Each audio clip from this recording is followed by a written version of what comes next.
নমস্কার বন্ধুগণ। আজকে আমার ভিডিওটা হলো যে হনুমানজি কত শক্তিশালী ছিলেন। এক সকালবেলার কথা, তখন ছোট্ট হনুমানজি সবে ঘুম থেকে উঠেছে।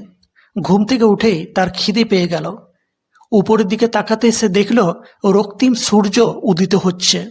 রক্তিম সূর্যকে সে পাকা মিষ্টি ফল ভেবে খেয়ে ফেলেছিল। আমাদের হনুমানজি এতটাই শক্তিশালী।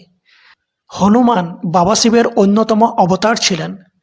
হনুমান অষ্ট চিরঞ্জীবীর মধ্যে অন্যতম ছিলেন, যার অর্থ তিনি অমর। ইন্দ্রদেব হনুমানজিকে বর দিয়েছিলেন যে তিনি বজ্রের মতো শক্তিশালী হবেন, বজ্র তার কোনো ক্ষতি করতে পারবে না।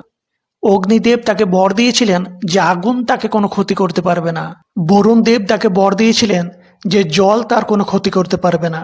বায়ুদেব হনুমানকে বর দিয়েছিলেন যে হনুমানজির প্রতিটি পদক্ষেপ বায়ুর মতো দ্রুত হবে এবং বায়ু তার কোনো ক্ষতি করতে পারবে না।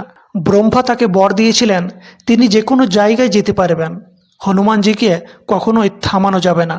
এই বরগুলি আমাদের হনুমানজিকে একদিকে যেমন অমর করে তুলেছিল, সেরকম অপর দিকে শক্তিশালী করে তুলেছিল।